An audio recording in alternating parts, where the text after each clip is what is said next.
Germany public യൂണിവേഴ്സിറ്റിയിൽ masters പഠിക്കുവാൻ plan ചെയ്യുന്നവരാണോ നിങ്ങൾ എങ്കിൽ 2027 ഏപ്രിൽ മുതലുള്ള ഇൻടേക്ക് പ്ലാൻ ചെയ്യുന്ന ഇന്ത്യൻ സ്റ്റുഡൻസിന് ഇനി മുതൽ നിർബന്ധമായും ഡിമാറ്റ് എന്നൊരു പുതിയ പരീക്ഷ കൂടെ പാസ്സാവേണ്ടി വരും. സോ എന്താണ് ഡിമാറ്റ്, ആർക്കൊക്കെയാണ് ഡിമാറ്റ് നിർബന്ധം, ആർക്കൊക്കെയാണ് ഡിമാറ്റ് വേവർ കിട്ടുന്നത് തുടങ്ങി ജർമ്മനിയിൽ പഠിക്കാൻ പോകുന്നതിന് മുമ്പ് ഡിമാറ്റ് എക്സാമിനെ കുറിച്ച് അറിഞ്ഞിരിക്കേണ്ട എല്ലാ കാര്യങ്ങളും വളരെ വ്യക്തമായി നമ്മൾ ഈ വീഡിയോയിൽ ഡിസ്കസ് ചെയ്യുന്നുണ്ട്. ആദ്യം തന്നെ എന്താണ് demat? Digital master admission test എന്നാണ് ഇതിൻ്റെ ഫുൾ ഫോം. ബാച്ചിലേഴ്സ് അഡ്മിഷനായി ടെസ്റ്റസ് നടത്തുന്ന GAST എന്ന ഓർഗനൈസേഷൻ തന്നെയാണ് ഡിമാറ്റ് എക്സാമും നടത്തുന്നത്. ഡിമാറ്റ് ഒരു ജനറൽ കമ്പ്യൂട്ടറൈസ്ഡ് ആപ്റ്റിറ്റ്യൂഡ് ടെസ്റ്റ് ആണ്. ഈ എക്സാമിന് 2 പാർട്ടുകളാണുള്ളത്. ഒന്നാമത്തേത് നിങ്ങളുടെ ജനറൽ ആപ്റ്റിറ്റ്യൂഡ് ചെക്ക് ചെയ്യുന്ന കോർ മൊഡ്യൂളും രണ്ടാമത് നിങ്ങളുടെ അക്കാഡമിക് സ്ട്രീമുമായി ബന്ധപ്പെട്ട് നോളേജ് ഇവാലുവേറ്റ് ചെയ്യുന്ന ജനറൽ സബ്ജക്ട് മൊഡ്യൂളും. ഈ എക്സാമിൻ്റെ പ്രത്യേകത എന്ന് പറഞ്ഞാൽ ഒരിക്കലും ഈ എക്സാം ബൈ ഹാർട്ട് ചെയ്ത് പഠിച്ച് പാസ്സാവാൻ കഴിയില്ല. കാരണം നിങ്ങളുടെ analytical thinking, logical reasoning, problem solving skill എല്ലാമാണ് ഈ എക്സാമിൽ അസസ് ചെയ്യുന്നത്. MCQ മോഡലിലാണ് എക്സാം ക്വസ്റ്റ്യൻസ് വരുന്നത്. അതുപോലെ ഡിമാറ്റ് എക്സാമിന് പാസ് ഓർ ഫെയിൽ എന്നൊരു കാര്യം വരുന്നില്ല. ഇതുകൂടാതെ ഈ എക്സാമിന് നെഗറ്റീവ് മാർക്സും വരുന്നില്ല. ഇനി ആർക്കൊക്കെയാണ് ഈ എക്സാം മാൻഡറ്ററി ആയിട്ടുള്ളതെന്ന് നോക്കാം. 2027 ഏപ്രിൽ സമ്മർ ഇൻടേക്കോ അല്ലെങ്കിൽ അതിനുശേഷമോ ജർമ്മനി പബ്ലിക് യൂണിവേഴ്സിറ്റിയിലേക്ക് മാസ്റ്റേഴ്സ് പ്ലാൻ ചെയ്യുന്നവർക്കാണ് ഈ എക്സാം നിർബന്ധമായിട്ട് വരുന്നത്. നിങ്ങൾ engineering, commerce, management, accounting, finance, economics എന്നീ ബാച്ചിലേഴ്സ് ഡിഗ്രി കഴിഞ്ഞവരാണെങ്കിൽ നിർബന്ധമായും ഈ എക്സാം എഴുതണം.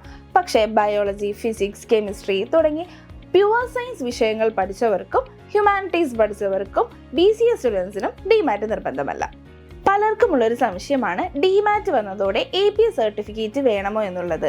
ഡിമാറ്റ് APS വേരിഫിക്കേഷന് പകരമുള്ളതല്ല, മറിച്ച് APS കൂടാതെ ചെയ്യേണ്ട അഡീഷണൽ ക്വാളിഫിക്കേഷനാണ്.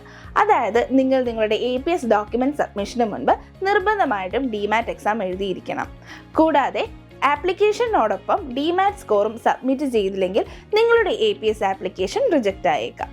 ഡിമാറ്റ് എക്സാമിൻ്റെ ബുക്കിംഗ് ഓൾറെഡി ഓപ്പൺ ആണ്. €150 ആണ് എക്സാം ഫീസായി വരുന്നത്.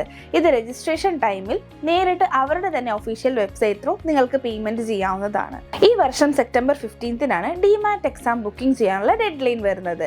സെപ്റ്റംബർ 26 മുതൽ എക്സാം കണ്ടക്ട് ചെയ്ത് ഒക്ടോബർ 12 എക്സാമിൻ്റെ റിസൾട്ടും പബ്ലിഷ് ചെയ്യും. Demat in person computer test ആയതുകൊണ്ട് തന്നെ ഇന്ത്യയിലെ സ്പെസിഫൈഡ് സെൻറ്ററുകളിൽ നേരിട്ടെത്തി വേണം എക്സാം അറ്റൻഡ് ചെയ്യാൻ. നമ്മുടെ കേരളത്തിൽ നിലവിൽ വയനാട്ടിലെ മാനന്തവാടിയിലും തൃശ്ശൂരിലെ കൊരട്ടിയിലുമാണ് എക്സാം സെൻറ്റർ അവൈലബിൾ ആയിട്ടുള്ളത്. കൂടാതെ പൂനെ, ബാംഗ്ലൂർ, ചെന്നൈ, കൊൽക്കത്ത, ഡൽഹി എന്നിവിടങ്ങളിലും സെൻറ്ററുകൾ അവൈലബിൾ ആണ്. ഇനി എന്തിനാണ് പുതിയതായി ഈ എക്സാം ഇൻട്രൊഡ്യൂസ് ചെയ്തതെന്ന് ചോദിച്ചു കഴിഞ്ഞാൽ മെയിൻലി വരുന്ന കാൻഡിഡേറ്റ്സിൻ്റെ ക്വാളിറ്റി അസസ് ചെയ്യാനാണ്. അതായത് ജർമ്മനിയിലെ പബ്ലിക് യൂണിവേഴ്സിറ്റിയിലേക്ക് ഓരോ വർഷവും വരുന്ന ആപ്ലിക്കൻസിൻ്റെ എണ്ണം വളരെ കൂടുതലാണ്. സോ ക്വാളിറ്റിയുള്ള കാൻഡിഡേറ്റ്സിനെ കണ്ടെത്താൻ വേണ്ടിയാണ് അവർ ഈ എക്സാം ഇൻട്രൊഡ്യൂസ് ചെയ്തിരിക്കുന്നത്. സോ ഇനി വരും കാലങ്ങളിൽ കൂടുതൽ ജർമ്മൻ യൂണിവേഴ്സിറ്റികളും അക്കാഡമിക് സ്കോറിനോടൊപ്പം ഡിമാറ്റ് സ്കോറും കൺസിഡർ ചെയ്തേക്കാം. അതുകൊണ്ട് വെറുതെ പോയി എക്സാം അറ്റൻഡ് ചെയ്ത് അവസരം കളയാതെ കൃത്യമായ പ്ലാനിങ്ങോടെ നന്നായി പ്രിപ്പയർ ചെയ്തതിന് ശേഷം മാത്രം ഡിമാറ്റ് അറ്റൻഡ് ചെയ്യുക. ജർമ്മനിയിലെ മികച്ച പബ്ലിക് യൂണിവേഴ്സിറ്റികളിലെ ഫ്രീ എഡ്യൂക്കേഷനെ കുറിച്ചും ഡിമാറ്റ് എക്സാമിനെ കുറിച്ചും കൂടുതൽ അറിയാൻ do connect with Alfro study abroad.